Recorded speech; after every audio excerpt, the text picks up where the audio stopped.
right, so I thought it might be fun to do something a little bit different and kind of take a look at my first impressions of S26 since it just came out. I guess it was about a week ago or so, and I'm going to be opening it up for the second time. I did poke around for a few minutes yesterday, but that's about it. So let's see what is new and what I'll probably be making videos about here in the not too distant future. Okay, so here we are. And if you've never kind of opened up or didn't notice this about a previous version of Cinema, uh, in a new version, all the new features are this kind of yellow color. And you can kind of come in here and see. And now we even have these little dots to let us know what inside each of these is new. Now, might as well start here with the project settings. And one of the things they worked on was some of the simulation stuff. And the biggest thing being they now added GPU simulation. And if you're not sure what exactly that means, it means the graphics card in your computer will now be able to handle simulations instead of the processor. Of course, you can switch it back, but typically GPUs are quicker at this type of thing. It's why similar type of thing to why GPUs are so beneficial when it comes to rendering as well. So that is really nice to see. And I guess might as well keep with the simulation theme going here, and that they kind of reorganize things I noticed as well. Um, I think the older rigid body, soft body simulations are now in bullet tags, whereas the new cloth and rope, which rope is just what spline dynamics was, can now be found in simulation. And I don't know if they have plans to kind of move this over. It almost makes me wonder if maybe these bullet tags aren't GPU accelerated, but these ones are. I'm not sure. Perhaps that's worth diving into. But that's kind of what is new with simulation up into this point. Now in the create, we have a new generator, remesh. Now I believe this is supposed to be the new, Z remesher. So if you haven't been keeping up, Maxon bought ZBrush, and so they've incorporated the Z remesher as a different way of remeshing or kind of retopologizing a high density polygon object. So it's great that we have that in there now. From what I've seen, it works pretty darn well. Another thing I noticed in Generator was the vector import. I don't use this honestly too much other than just to initially bring in an Illustrator file as kind of, that's all I care about is being able to bring things in from Illustrator. Create materials is going to be interesting. I'll have to see how useful that is. You know, as I use Redshift primarily, hopefully that works with that. But there are some nice features overall in the vector import, and perhaps I should make a video on that at some point. I think that does it for the Create tab in Mesh. I know there were a number of new Polygon tools, and I don't plan to go through all of these right now, but Close Polygon Hole, Bridge, as well as Poke Polygons are the new ones. So let's just see really quick here. Delete a polygon, and you should be able to get to them by just right-clicking as well. So we have Bridge. From what I've seen, that can do a better job of keeping or filling in kind of any edge loops you might have. Let's see if we can get that to work actually, even though I said I wasn't going to go through all these. So let's see, we close polygon hole. So didn't do anything by default here, which would have been nice, but you know, let's see what we can do. So we would want quads here, and let's see what happens. So that didn't work. Grid. Okay, so grid seemed to work. Awesome. That's really, really helpful. Saves you an extra step from having to, you know, line cut, plane cut, or even loop, whatever you have going on anywhere else. So that's really neat to see. And of course, bridge is very helpful for joining polygons together. And then flatten. Okay, cool. So there's some other new ones as well. I've been hearing they've been, you know, redoing the modeling core for several years now, kind of underneath the hood, what's going on with, you know, Polygon and polygons. That seems to be some of the newest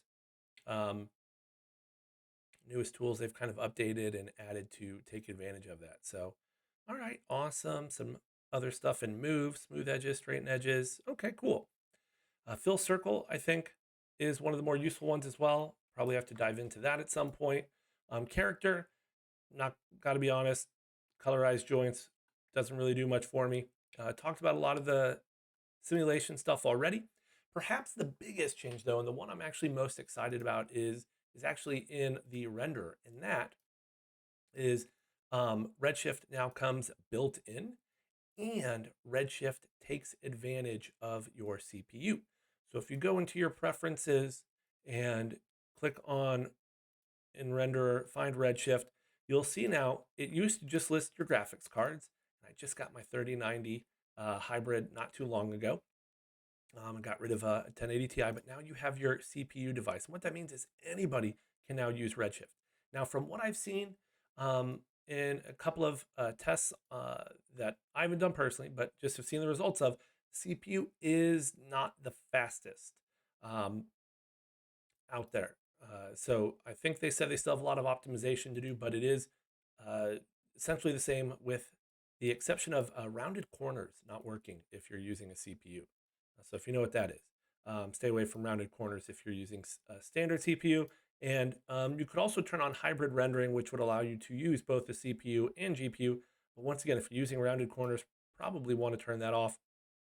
But that is really exciting that Redshift now utilizes um, the your CPU as well. And so regardless of what type of GPU you have, you can take advantage of that. Now, one of the things I have seen, and I don't know if I kind of screwed things up, but when you switch your renderer to Redshift here, it also updates what we have here available to us in terms of some of our lighting or environment objects, as well as our lights. So if I create a light here, it's now going to be the Redshift equivalent. What it doesn't look like it's done at this point is also updated the camera. So what you then have to do is kind of come in here and add your Redshift camera tag, which is now no longer under Redshift tags. I guess it's under camera tags actually. Yep, right there. So there it is with all your different Redshift goodness. And just for continuity and just make sure we don't forget anything, the Redshift object tag is now under render tags. So really cool to see Redshift worked in there. And I also think once you've switched your renderer to Redshift, now when you create a material, it now creates a Redshift material. And it uses Cinema 4D's node editor, not the shader graph. Now, I'm kind of torn on this. I mean, look, you have your most common properties here, which is nice. I know they used to, let's just create a texture. I didn't like how they had everything organized in here. Okay, awesome. It looks like maybe they updated that to be more closely or be more similar to what we were seeing in the shader graph. So that's nice. Yeah, like that. I also thought I saw they added some other nodes that weren't in here previously. So all in all, that's a good thing. I do like the shader graph for its ability to preview these as well as just solo things. That was really, really nice instead of having to connect things to the surface node there. Now, what I can't show you guys at this point is the new Redshift material because I haven't updated my Redshift yet. I mean, I don't think this is it. It actually does look like maybe they kind of changed things around a little bit, but I haven't updated my Redshift. So if this isn't the most up to date, I do apologize. Um, I'm in the middle of a couple of projects, and yeah, there's just no way I'm taking a chance of updating Redshift and something breaking. Never a good thing to do. So that's probably the thing I'm most excited about um, there. Let's see, we got Redshift. Okay, all of our Redshift stuff there as well. Yeah, I would have thought, hmm, okay, render all materials. That's not really new, but maybe they've kind of changed it to work a little bit better with Redshift. If you do want to go back to the shader graph, what you need to do is go into your preferences and in the Redshift section, uncheck node materials for presets. So you do that, and then now when you create a new material, I don't know if it works like this. Yep, it does. Shader graph. So that can allow you to kind of go back to that if that's what you would like. I'm torn personally. I think there's advantages to both. And I think that just about does it. I guess there is a new task manager if you want to kind of see what Cinema 4D is doing kind of behind the scenes. And I don't know if you can maybe prioritize or end them. You can apparently end them. So that can be helpful as well. Maybe you have a task that's kind of making something hang. I wonder if you could end that. That might be fun to see. Let's see. I dock this somewhere where I won't lose it. Perfect. So let's take a cube. Let's give it a bunch of segments and whatever. And what we're going to do is just drop this into a volume builder to try and crash Cinema 4D. Probably not the best thing to do, because if it does crash, then there goes the video. But let's see what we can do. Let's see if it shows up at least. Volume builder, set the voxel size to 0.1. That shouldn't crash it. But not seeing it really show up in the task manager. So I'm not sure if maybe you have to open it as things are going. Yeah, that's really strange. Keep this window open. So clearly didn't do anything there. Nothing showed up there, but I did delete some things. So I don't know if that makes a difference. Well, who knows? But in theory, that this could be useful, especially if, like I said, something is slowing down Cinema 4D. You come over here, you remove that task, just like a kind of a program in Windows. So that could be really, really interesting. It looks like they've made some other changes here. The Redshift Asset Manager, which I think was just like the texture manager before. They just kind of branded it as Redshifts. Maybe that's because I switched my renderer to Redshift. I'm not sure what is new in here. It looks the same to me. Let's turn this off since we don't need that. The node editor we just took a look at.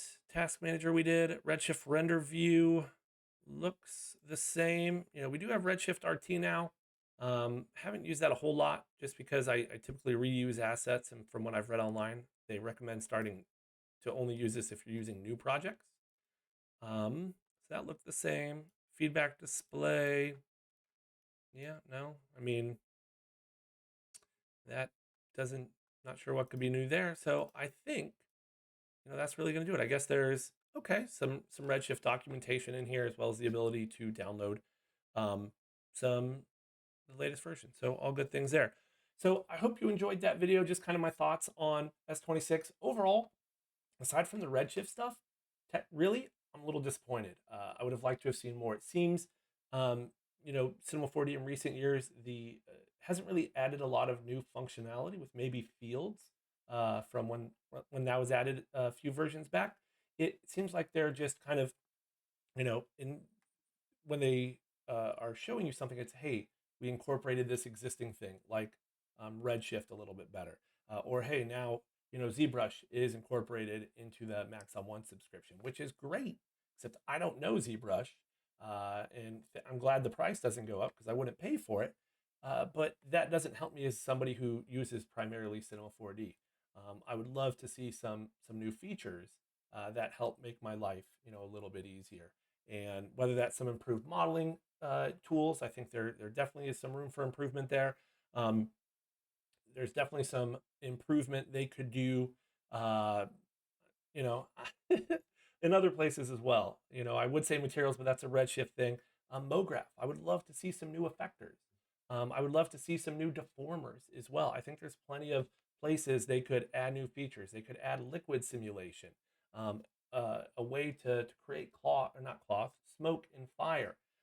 You can turn things into clouds, but you really can't create smoke without a different plugin. So there are definitely features they could add, other tools they could add, and that's what I'd like to see in the future. But in the meantime, we do have S26 now. There are some cool things, and probably after this, I'm going to start making some videos in S26 going forward. So if there is anything you would like to see, please just let me know.